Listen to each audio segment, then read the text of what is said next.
The wind was a physical weight, pressing Alara into the frozen earth. Snow hammered down, a relentless white wall that stole breath and blurred the world into a single biting agony. Her fingers were numb claws inside torn gloves. Her feet lumps of ice she could no longer feel. Abandoned. The word echoed not in her ears, but in the hollow chamber of her chest where a heart still feebly beat. They had left her here, on the edge of nowhere, a casualty of circumstance and her own desperate flight. The secret she carried, heavy as granite within her bones, had become her shroud. She had thought she could outrun it, outrun him, but the land itself seemed to conspire, throwing this blizzard like a final, fatal obstacle. Fear was a cold, metallic taste on her tongue, sharper than the ice. Fear of freezing, yes, but deeper, the primal terror of being found, of her identity being stripped bare for judgment and retribution. This isolation, this slow surrender to the elements, felt terrifyingly like the inevitable end her secret foretold. She sank deeper into a drift, the snow a cruel, soft blanket. The light was failing, swallowed by the storm. There would be no dawn for her. Only the deepening dark and the quiet hum of the wind that sounded like a lament. Then, a shadow detached itself from the swirling chaos. It was large, dark, moving with a deliberate slowness that defied the storm's fury. Alara's frozen heart gave a painful lurch, fear, sharp and immediate. Had they sent someone? Was this the end, delivered not by the cold, but by human hand? She tried to shrink further, to become one with the snowdrift. The figure drew closer, resolving into the shape of a man, bundled against the elements. He stopped some yards away, head tilted, as if listening to something other than the wind. He wasn't calling out, just watching the drift where she lay. She squeezed her eyes shut, praying she was invisible, a trick of the light. A moment later, she felt a presence looming over her. She flinched, expecting a rough hand, a cruel voice. Instead, a gloved hand, surprisingly gentle, brushed snow from her face. His eyes, when she forced hers open, were dark, unreadable, framed by the hood of his heavy coat. There was no immediate threat in them, only a quiet, steady regard. He didn't ask questions.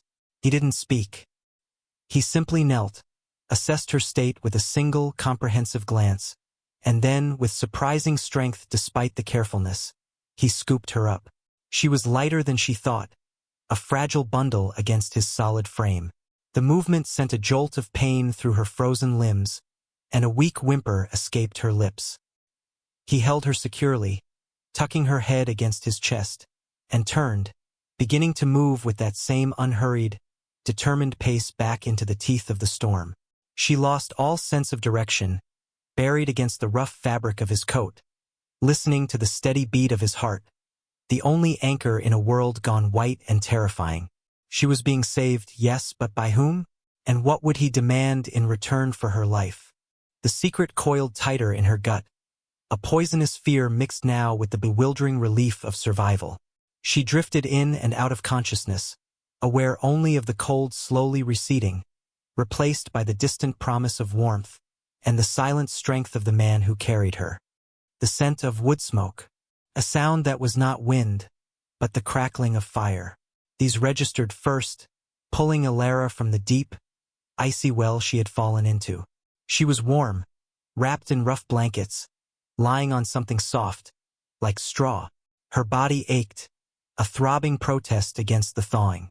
Slowly, she opened her eyes. A single room, small and spare, built of logs.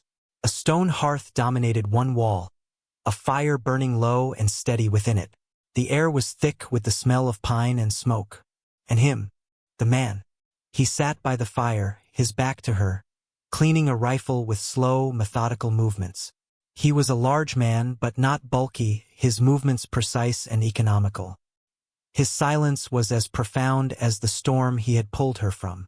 She watched him, wary as a trapped animal. He seemed oblivious, absorbed in his task. Hours passed in this quiet vigilance. He finished the rifle, set it aside, and added a log to the fire. The flames leaped, casting dancing shadows on the walls. He finally turned, his dark eyes meeting hers across the small space. There was no surprise, no curiosity in his gaze. It was as if he had simply been waiting for her to wake. He rose smoothly and came towards her, carrying a chipped mug. He offered it to her. It was warm, filled with something bitter but strangely comforting. Broth? She took a tentative sip. It was thick, savory. She drank slowly, her hands trembling slightly around the mug. He watched her the whole time, his expression unreadable. He didn't sit beside her, didn't crowd her. He stood a respectful distance away, a silent sentinel. When she had finished, he took the mug. "You were near gone," he said, his voice low and quiet, a rumbling sound that matched the fire. It was the first time he had spoken. His words were few, simple.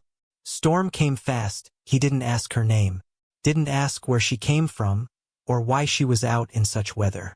His lack of questions was both a relief and a new source of apprehension. Did he suspect?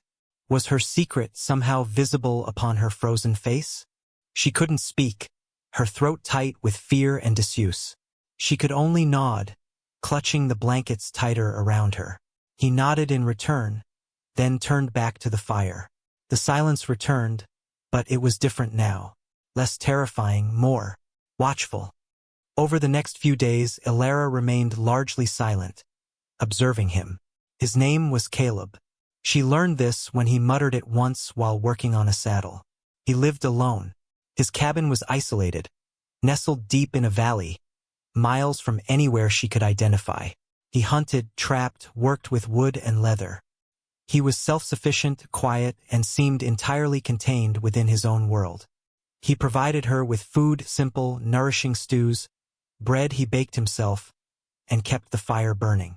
He never pushed her, never demanded information. He simply allowed her to exist, to recover, within the walls of his small, safe world. Her fear of him slowly began to dissipate, replaced by a profound, bewildered gratitude. But the greater fear remained, the fear of discovery. Every creak of the cabin, every gust of wind, sent a jolt of panic through her. The secret was still there, dormant but deadly, waiting for the moment it would inevitably catch up to her. She was safe for now, but the outside world, the world from which she fled, felt vast and full of unseen eyes. Weeks bled into a month. The snow outside remained deep, but the storms lessened. Elara regained her strength, the color returning to her face. She started helping, first with small tasks like stirring the pot or mending torn clothes, then drying dishes, sweeping the floor. Caleb accepted her help with a silent nod, neither praising nor demanding. Their communication was minimal, a quiet language of shared tasks and glances. He never spoke of her past, and she offered nothing. The weight of her secret pressed down on her constantly. She watched him, his steady hands, the concentration in his dark eyes, the quiet competence of his every action. He was unlike anyone she had ever known. In the life she had fled, men were loud, demanding, possessive. Caleb was still. He offered a sanctuary she hadn't dared to dream existed. The cabin, once a place of terrifying unknown, had become a fragile haven. Outside, the world was still locked in winter's grip, but inside, a different season was unfolding. Elara found herself watching Caleb more intently, not with fear, but with a quiet fascination.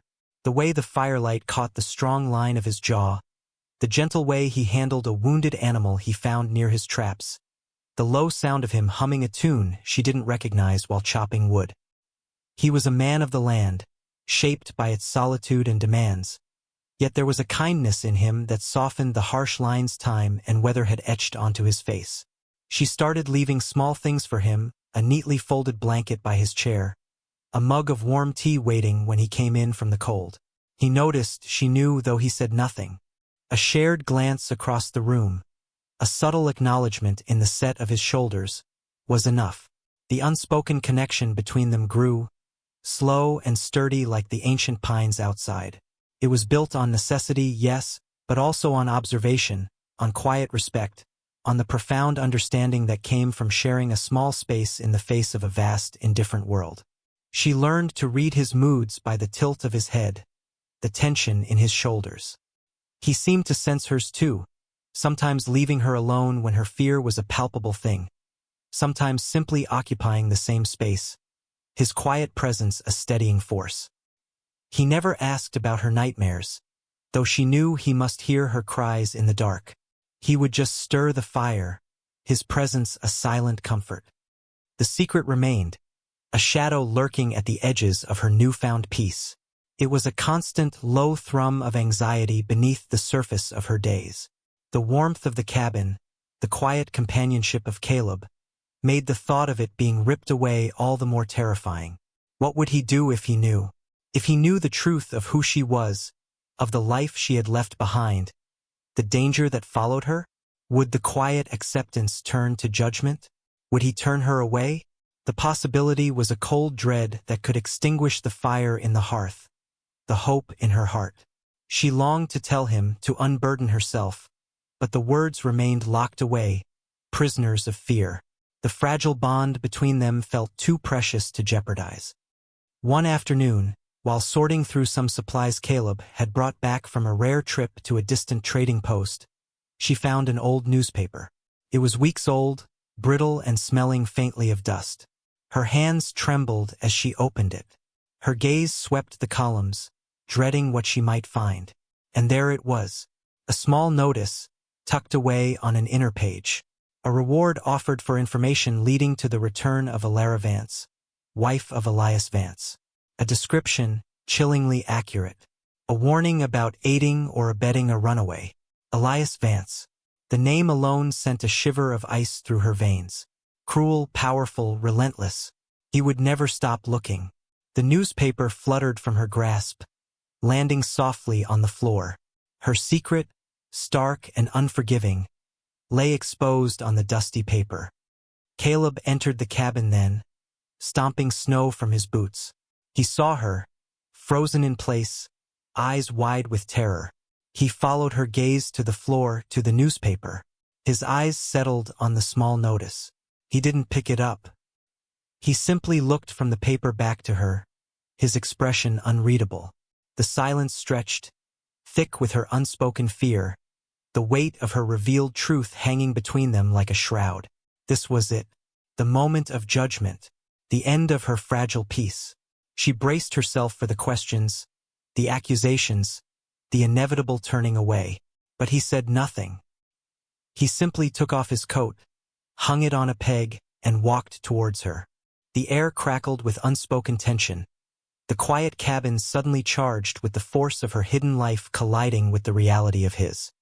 "Alara Vance," he said finally, his voice low. Not a question, a simple statement of fact. He picked up the newspaper, studied it for a long moment, his dark eyes scanning the words. Her heart hammered against her ribs, a frantic bird trapped in a cage. "Runaway wife," he murmured, more to himself than to her. He folded the paper neatly, placed it on the table, and turned back to her. Her breath hitched. This was the moment. He is a cruel man," she finally managed, her voice raspy, a raw whisper torn from her soul. "He would have destroyed me." The words tumbled out, the dam of her fear cracking. "I had to go." There was no other choice. She watched his face, searching for a sign of revulsion, of anger. But his expression remained steady, unreadable. He simply nodded, a small, almost imperceptible movement. "I know the name," he said. "Vance." Powerful, he paused, his gaze holding hers. "Dangerous." He didn't say "you are dangerous." He acknowledged the source of the danger. Before she could say more, before she could explain the depths of Elias Vance's cruelty, the door burst open. Two men stood silhouetted against the white landscape, harsh, unfamiliar faces beneath wide-brimmed hats. They carried rifles. Her blood ran cold. They had found her. The notice, the distant trading post, it had been enough. Her secret had led them here, to Caleb's doorstep. "Looking for a woman," the lead man said, his voice rough, eyes scanning the cabin, fixing on Alara. "Alara Vance. Rewards considerable." Caleb didn't move. He stood between Alara and the door, a solid, unyielding presence. His hands were empty, but he radiated a quiet power that seemed to fill the small space. "She ain't here," Caleb said, his voice still low, but with an edge of steel she had never heard before. "The paper says she's runnin' this way," the second man growled, taking a step inside. "Don't lie, old man. Could make things unpleasant." "I said she ain't here," Caleb repeated, his gaze meeting the intruders without flinching. The air grew heavy, charged with unspoken threat. Alara stood frozen behind him, her secret now a tangible presence, a target. The romance hadn't even fully bloomed, and already it was under siege. The men hesitated, perhaps sensing the quiet danger in the solitary man before them, or perhaps just surprised by his immediate defiance. This wasn't the fearful, hiding woman they expected. "Step aside," the lead man ordered, raising his rifle slightly. Caleb didn't budge. "Get out," he said, his voice quiet but final. It wasn't a request. It was a decree. The standoff stretched, the only sounds the crackle of the fire and the harsh breathing of the intruders. Alara watched, her heart in her throat, the weight of her secret suddenly unbearable, not for herself, but for the man who stood protecting her. He hadn't flinched at her past, hadn't judged her, and now he was risking his life for her.